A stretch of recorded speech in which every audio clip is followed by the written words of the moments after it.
dear colleague, dear Professor Abbas. Our university, which was founded in 1575, is almost 450 years old. In 16th century Leiden, we were proud of our brand new university. At that time, there was a great deal of mobility among European scholars. In our 21st century, the academic world is just as international, extending well beyond the borders of Europe. And you, dear colleague, have also enjoyed a most international career, holding positions in Birmingham and Istanbul, and many visiting fellowships and professorships in cities such as New York, Islamabad, Oxford, Jerusalem, and Jakarta. But now you're here in Leiden. We are especially pleased that some 5 years ago you choose to call our university your home. And we hope that for you the pull factors outweigh the push factors to which you yourself occasionally refer.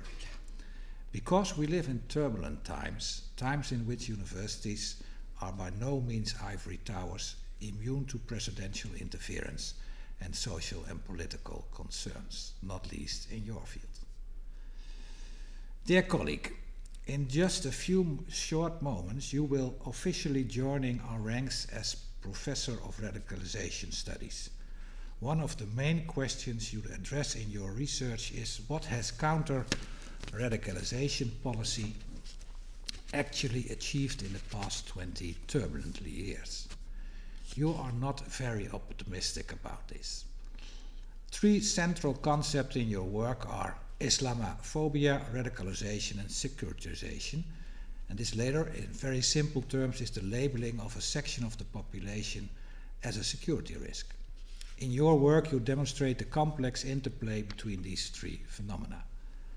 A lot has happened in the last 20 years, a period that began with 9/11 and ended for the time being with a man burning a Koran in Stockholm, followed by diplomatic furor.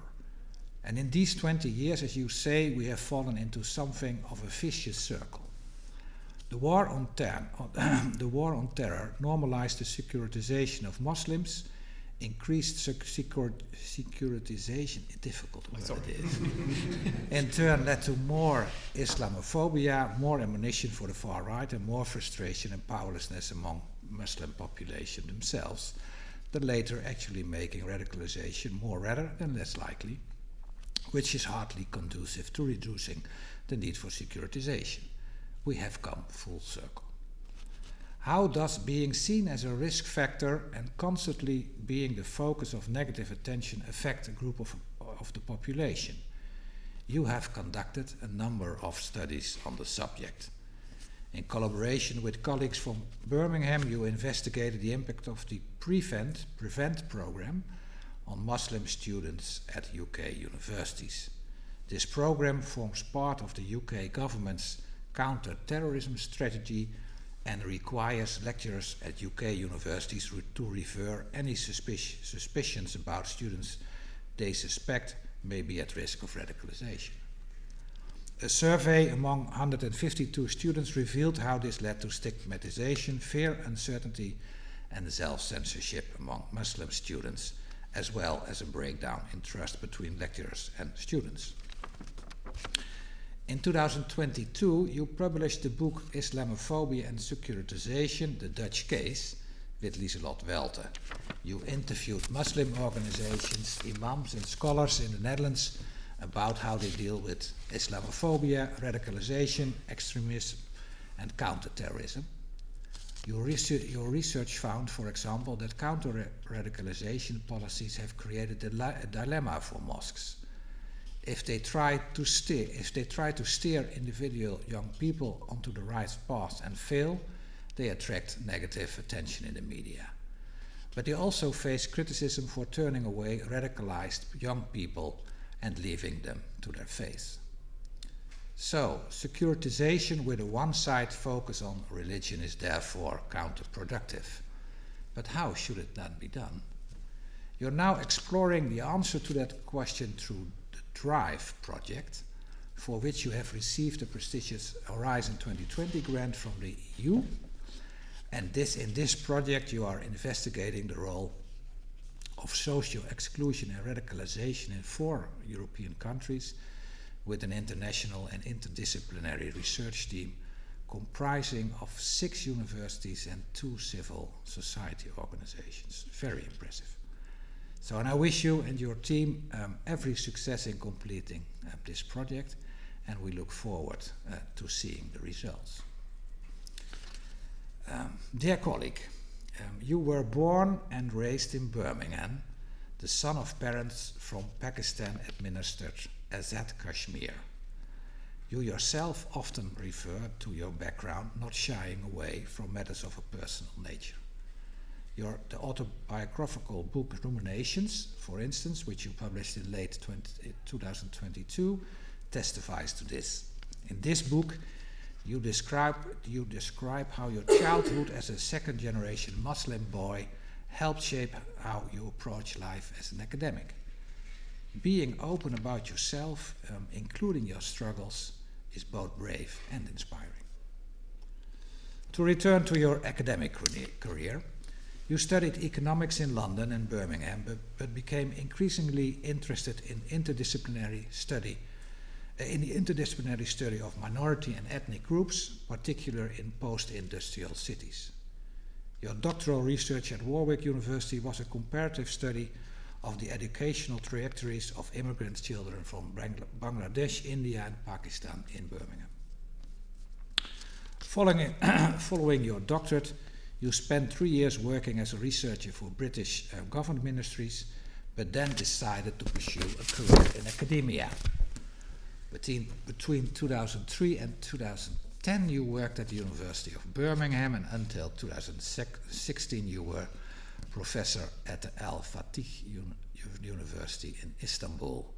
You then returned to the UK to work for a think tank focusing on counter-terrorism. You've also been a visiting fellow or professor in more than 10 cities in and around the world, and in 2018 you arrived in Leiden, first as an assistant and associate professor, and since last year as a full professor. You are an extremely respected author with 6 academic monographs to your name alone, and now new ones are already in the pipeline. You've also added some 11 other books, not to mention your many academic articles, book chapters, book reviews, and other contributions. You are currently supervising 6 PhD candidates and are a popular lecturer.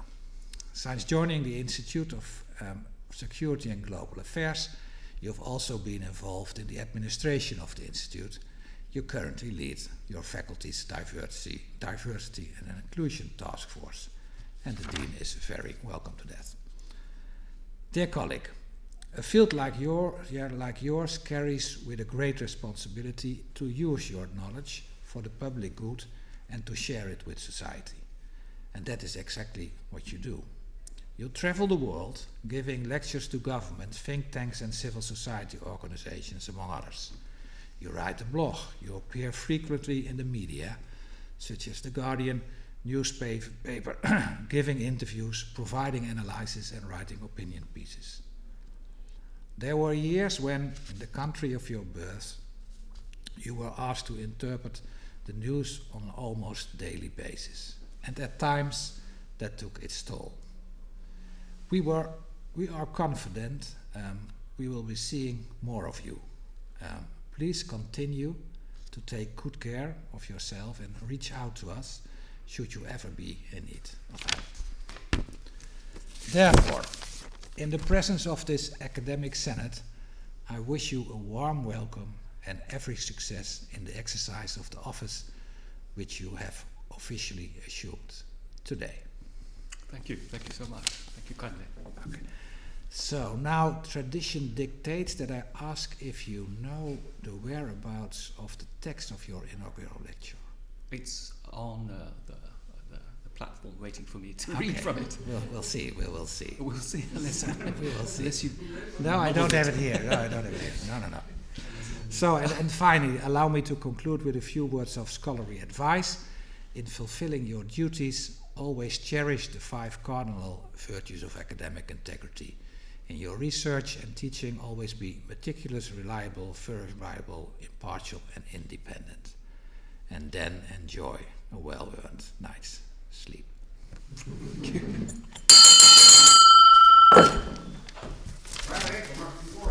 Lekker.